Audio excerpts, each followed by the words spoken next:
Shalom Bapak Ibu Saudara yang kasih Tuhan, sahabat RPKM, sahabat YouTube dan Facebook yang diberkati oleh Tuhan. Apa kabar?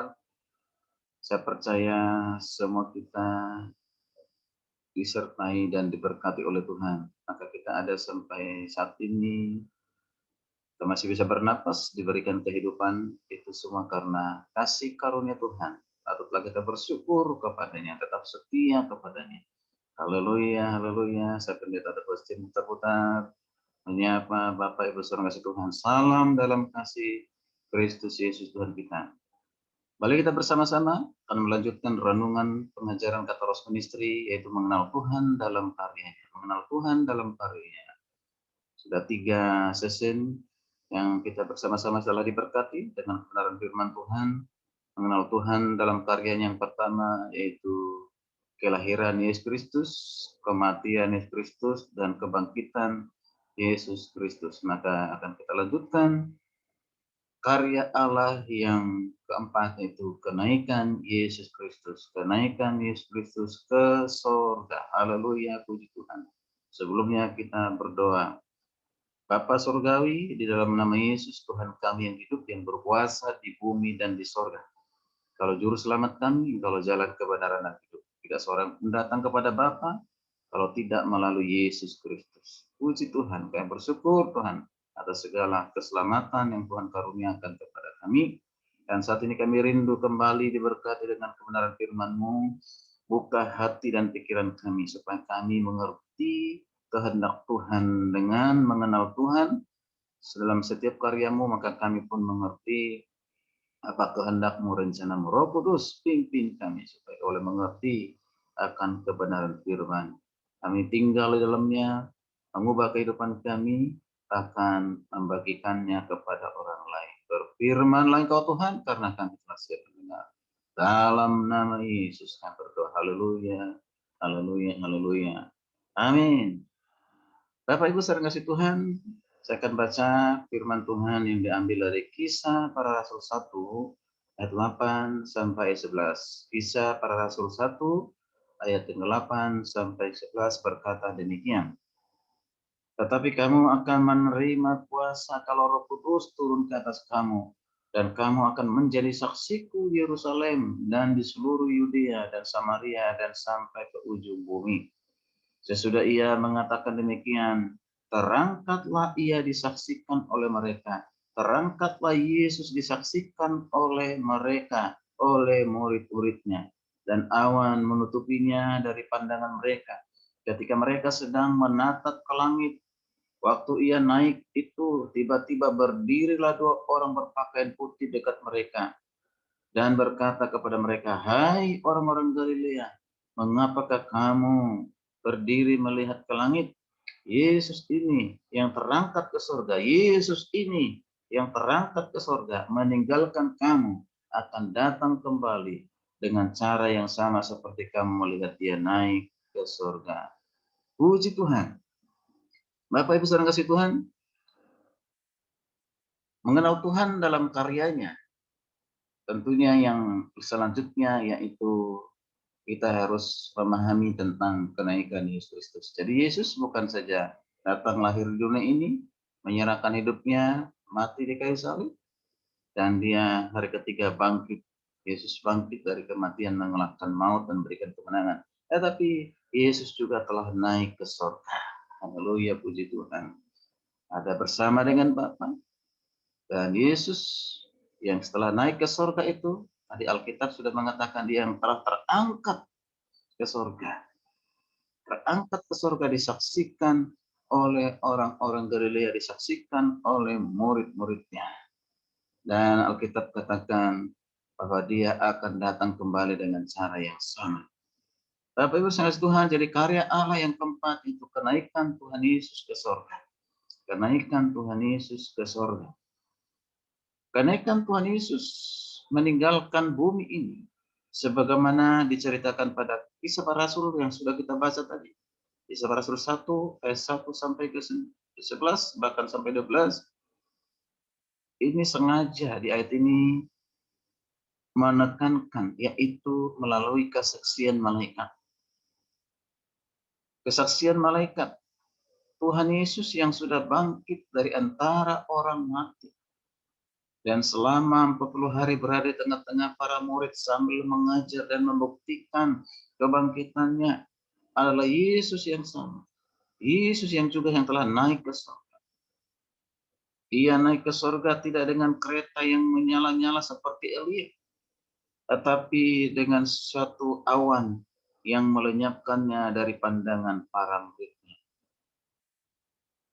Untuk menghindari segala kesalahpahaman, Allah mengutus 2 malaikat guna menyampaikan berita surgawi bahwa Yesus yang terangkat ke surga meninggalkan para murid di bumi itu akan datang kembali dengan cara yang sama. Yesus yang telah terangkat ke surga itu, yang telah meninggalkan para muridnya, akan kembali dari surga dengan cara yang sama.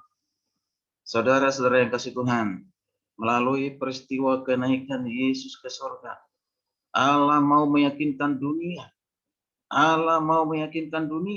bahwa Yesus itu sesungguhnya berasal dari surga dan kini kembali ke surga. Kenaikan Yesus ke surga adalah suatu penutup dari suatu masa tertentu dalam pekerjaannya sebagai juru selamat dunia.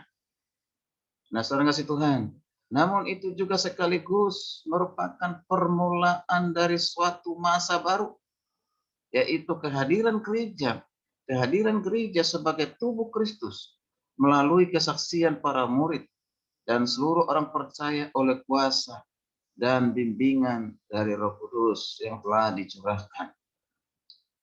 Nah, saudara kasih Tuhan, memang secara manusia perpisahan Tuhan Yesus dengan para muridnya adalah suatu peristiwa yang menyedihkan.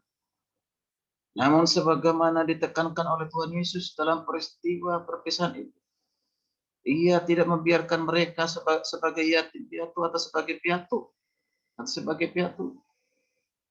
Bahkan kepulangannya ke surga itu justru lebih bermanfaat bagi mereka dan bagi dunia, bagi orang percaya dan bagi dunia.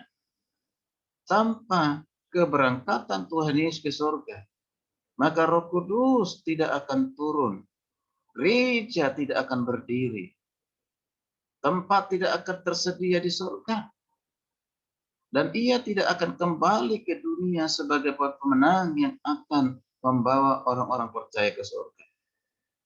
Nah, saudara kasih Tuhan, karena Kristus telah menang, kita pun akan menang. Haleluya, puji Tuhan. Paulus berkata dalam 1 Korintus 15 ayat 57 sampai 58. Firman Tuhan berkata demikian, tapi syukur kepada Allah yang telah memberikan kepada kita kemenangan oleh Yesus Kristus Tuhan kita. Karena itu saudara-saudaraku yang kekasih, berdirilah teguh, jangan goyah, dan giatlah selalu dalam pekerjaan Tuhan, sebab kamu tahu bahwa dalam persekutuan dengan Tuhan, jerih payahmu tidak sia-sia. Puji Tuhan, haleluya. Jadi saudara kasih Tuhan, sangat jelas karya Allah yang keempat, yaitu Yesus yang datang dari sorga ke dunia ini setelah kebangkitannya kembali naik ke surga. Untuk apa? Yang pertama, untuk menggenapi janjinya menyediakan tempat di surga bagi setiap orang percaya, tempat yang abadi, tempat yang kekal. Yang kedua, untuk menepati janjinya bahwa Roh Kudus akan diutus dan dicurahkan ke dunia ini, dan itu sudah terjadi. Dan dengan Roh Kudus itu hadir sekaligus gereja Tuhan tubuh Kristus berdiri di tengah-tengah dunia ini. Dengan gereja berdiri di tengah-tengah dunia ini menjadi saksi Tuhan, memberitakan Injil mulai dari Yerusalem sampai ke ujung bumi. Maka tugas gereja yang utama adalah bersaksi bahwa Yesus Kristus adalah Tuhan yang telah mati dan bangkit memberikan kemenangan dan telah naik ke surga dan akan datang kembali. Ini tugas kita sebagai orang-orang percaya kepada Kristus atau gerejanya, tubuhnya. Puji Tuhan, puji Tuhan. Kita bersyukur. Karena itu katakan, mari kita beriman kepada Tuhan dengan setia, jangan pernah goyah. oleh pengaruh apa, godaan apapun. Mungkin itu godaan memberikan pekerjaan yang baik, uang yang banyak, karena mungkin kita miskin, ditawarkan agama lain, keyakinan yang lain. Jangan pernah terima itu.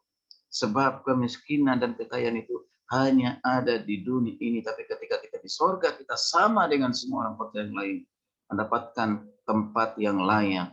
Tempat abadi, tempat yang kekal, tempat penuh dengan kebahagiaan, damai sejahtera. Ingat, jangan hanya ingat kehidupan di dunia ini, tapi ingatlah kehidupan yang akan datang, kehidupan itu selama-lamanya, saudara kasih Tuhan. Jangan hanya karena uang, jangan karena hanya pekerjaan, jangan karena hanya calon suami, calon istri, kita meninggalkan iman kita kepada Yesus. Jangan, tetaplah setia kepada Yesus.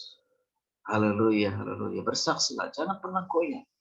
Ya, saksikanlah kepada banyak orang bahwa Yesus Kristus adalah Tuhan. Beritakanlah Injil, beritakanlah Injil. Sekali lagi katakan, beritakanlah Injil.